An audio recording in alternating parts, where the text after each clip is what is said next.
Kamusta mga senpai? Nandito na naman ako para i-review ang chapter 62 ng Record of Ragnarok. Then guess what mga senpai? Bali magpo-focus ito sa backstory ni Hades, the God of Hell. Alam ko namang nababagot na kayo sa mga backstory, pero promise napakaganda nito para magkaroon tayo ng ideya sa karakter ni Hades at bakit siya tinuturing ni Zeus na isa sa mga gods na may loyalty at kayang ibuwis ang kanyang buhay para sa kanyang mga kapatid. Ang title nga ng chapter na ito ay The Elder Brothers of Gods. So bago nga tayo dumako sa review natin, unting silip muna tayo sa previous chapter. Na-reveal nga sa nakaraang chapter yung naging reason ng pagsugat ni Hades sa kanyang sariling katawan. Sa dahilanan nga para ma-activate niya ang kanyang bitid na sandata, sarili niyang dugo. Dahil may secret substance ito na tinatawag na Pluto. Bali ito nga yung pinakaalas na tinatago ni Hades at lalong nag-improve nga yung offense at defense ni Hades. Pero in terms of that, ay makakain naman yung sarili niyang life force. Then nagawa nga nito mag-unleash ng napakalakas na aura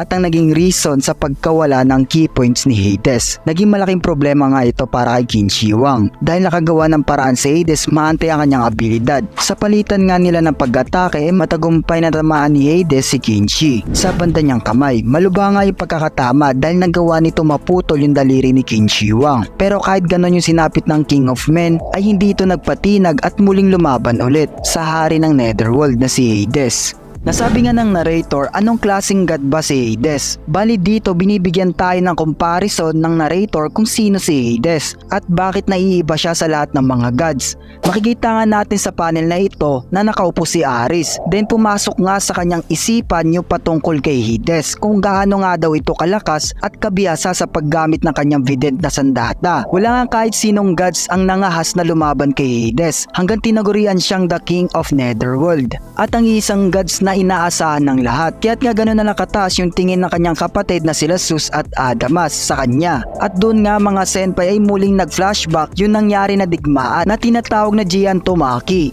Isang malaking digmaan sa kasaysayan na naganap sa mga gods na Olympians laban sa mga giants. Sa lugar nga ng Olympus Palace ay makikita natin dinadala si Ares na mga manggagamot na mga gods. Dahil kung mapapansin nyo nga dito mga kaibigan na puno ng dugo ang katawan ni Ares at maluba talaga yung natanggap niyang sugat. Winika pa nga ni Ares na kailangan niyang bumalik agad sa frontline as soon as possible.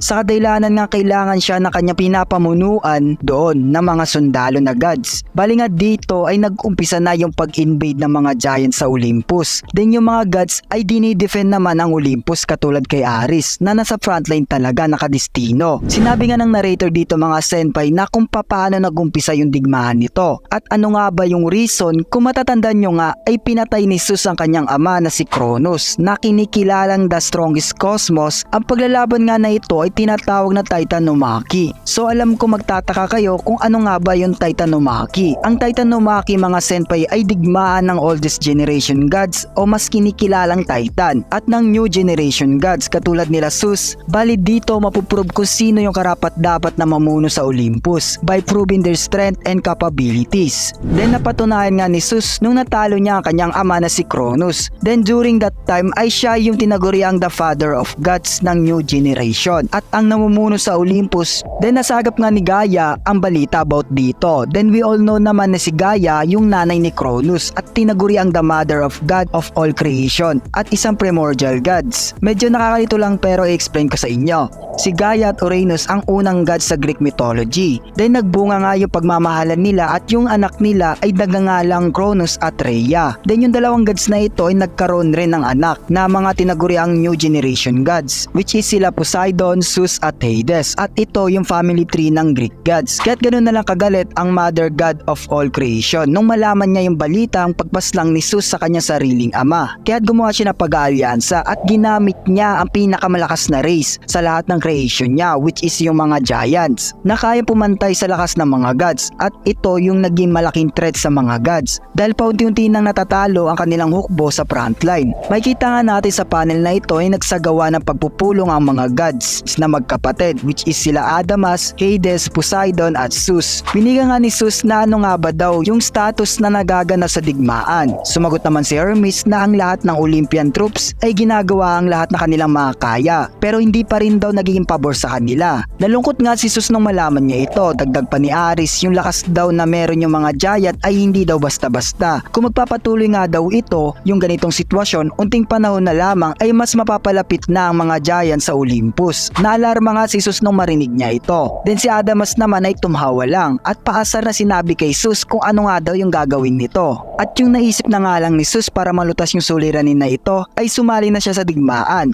Bali paiwatig ito na kailangan ng gumawa ng hakbang ng mga god of Olympus. Then makikita nga natin sa panel na ito na si Adamas ay hindi sang-ayon sa padalos-dalos na desisyon ni Zeus. Winika niya pa nga na wag daw abusuhin ni Zeus ang kanyang swerte. Habang naglalakad nga palabas si Hades ay bigla na lang may lumapit sa kanya na sundalo. At may sinabi itong importanteng balita na ang mga Titans daw ay naghahanda na rin sa pag-atake. Ang mga Titans nga na ito ay subordinate ni Kronos, then isa rin sila sa mga hindi sang-ayon sa pamamahala ni Zeus. Kaya't yung naging way ng mga Greek gods ay itapon ng mga Titans sa Tartarus, isa sa mga pinakamalalim na lugar sa Helhem, at nagkaroon nga sila ng pagkakataon para magiganti muli. Then lalo't pa na sa matinding krisis ang Olympus sa pag-defend nila sa mga giants. Kaya't mahirapan talaga yung mga gods kung sasabay pa ang mga Titans. Winika pa nga ng sundalo na anong mang oras daw ay dadating ng Titan sa Olympus. Kaya't dali-dali na pumunta si Hades para pigilan ang mga Titans. Napansin naman ni Poseidon na kakaiba yung kinikilos ni Hades. Kaya't nagtanong siya kung ano yung nangyayari. Then yung naging tugon na lang ni Hades ay wala. At doon nga mga senpai nagkumpisa na ang digmaan. Gods laban sa mga giant. Kung mapapansin nyo nga sa panel na ito na sumama na rin si Adamas sa pag-defend sa Olympus, then pati na rin si Poseidon. Grabe nga yung nagaganap sa digmaan at tumagal ito mga senpai. Pero sa uli, ang mga gods pa rin ang nanaig. Maraming gods nga yung nasawi sa digmaan at doon ay diniklara ni Zeus ang kanilang pagkapanalo. Nagbunyi nga ang mga gods pero makikita natin sa panel na ito yung mga tauhan ni Hades na malungkot. Winika pa nga ni Poseidon kung nasaan si Hades. Then paiyak na sinabi ng alagad ni Hades na ang King of Netherworld daw ay mag-isang pinipigilan ang mga Titans sa planong pag-invade nito. Nagulat nga si Poseidon nung malaman niya ito.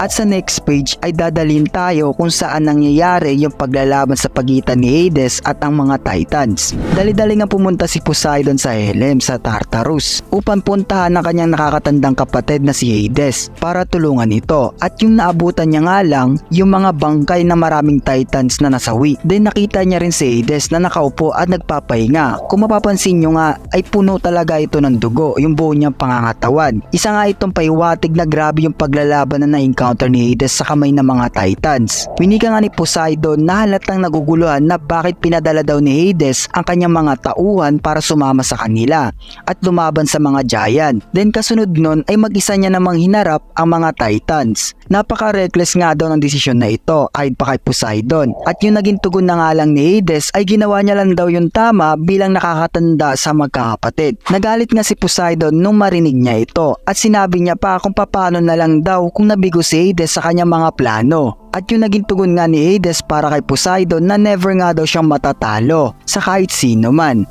Papapansin nyo nga sa panel na ito na napakaraming bangkay ng mga Titans yung tinalo ni Hades. Then hindi lang ito basta-basta. Sa dahilan ng may capabilities rin ang mga Titans pumantay sa mga gods in terms of battle. Pero para kay Hades ay tinalo niya lang ito. Sa sobrang pagod nga ni Hades ay bigla na lang siya napahiga. Then inabot naman ni Poseidon ang kanyang kamay upang tulungan ang kanyang kapatid. Winika pa nga ni Poseidon na hindi siya magpapasalamat sa ginawa ng kanyang nakakatandang kapatid. Napatawa na nga lang si Hades dahil sa tagal ng panahon nga daw, ngayon niya lang talaga narinig sa bibig ni Poseidon ang katagang kapatid. Bali dito nga natin na-prove mga senpai yung loyalty ni Hades bilang nakakatandang kapatid sa apat na gods. Na kahit malagay man siya sa alanganin ay hindi ito problema sa kanya. Basta as long na maligtas niya talaga yung mahal niya sa buhay. Kaya pala ganun na lang kadeterminado si Hades makapagigante sa mga mortal sa paglalaban ng Ragnarok. At doon nga ay ibabalik tayo muli sa paglalaban ng Ragnarok. Papapansin nga natin dito na chinicheer si Hades ng mga gods. Then payak naman na sinabi ni Ares na never nga daw siya mawawalan ng tiwala sa hari ng Netherworld. Dahil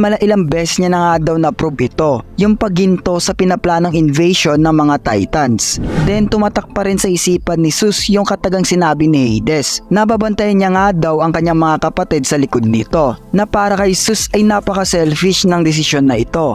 Nagtaka nga si Hermes at napatanong kung bakit nga daw ganito ka-obsessive si Hades pagdating sa kanyang mga kapatid. Then dun nga mga senpai pumasok bigla si Adamas sa VIP room kung saan napaparoon sila Hermes Aris at Zeus. Winika nga ni Adamas na siya na ang magsasabi sa nabubuong katanungan ni Hermes. Nagulat naman si Aris nung nakita niya ang appearance ni Adamas. Sa kadailanan ngang nabalitaan niya lang ito na napatay na ni Poseidon. Kinamustahan ni Zeus ang kanyang kapatid, then pati si Hermes ay nalulugot sa pagbabalik ni Adamas. Dagdag pa ni Hermes, mabuti na lang daw ay nasa mabuting kalagayan ito. Bigla nga nagtaka si Aris dahil kapansin-pansin na alam ni Hermes at Zeus na buhay talaga ito. Kaya't dali-dali siya pumunta sa kanyang kapatid na si Hermes upang magtanong. Tinanong niya nga kung bakit adamantine yung tinatawag nila Hermes na imbis nga daw na Adamas. Dagdag pa ni Aris na bakit nga daw ito nabuhay muli. Yung naging sagot nga ni Hermes nung nagkaalitan nga daw si Poseidon at Adamas ay una niyang binalitaan about dito ay si Hades. Then gumawa naman ng order si Hades na iligtas si Adamas. Yung naka-assign nga sa pagligtas kay Adamas ay walang iba kundi si Beelzebub. Then naging successful nga yung operasyon na ito. Nagtaka naman si Aris at napatanong kung alam ba daw ni Poseidon na buhay si Adamas. Yung tugon nga ni Hermes ay oo. Hindi naman talaga daw sineryoso ni Poseidon iyon. Kung nagkataon nga nagseryoso siya,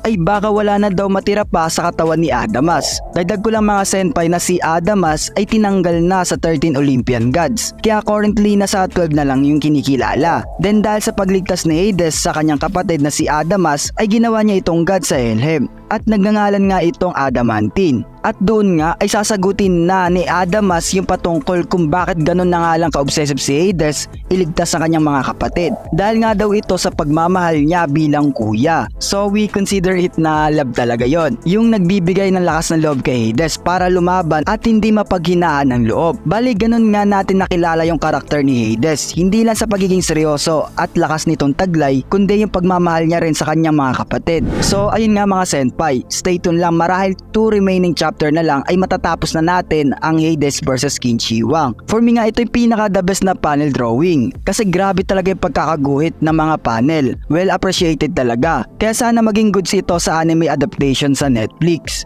At doon magwawakas ang chapter 62 na Record of Ragnarok. Uy mga senpai, thank you sa panonood. By the way, shoutout muna pala natin ang mga solid viewer.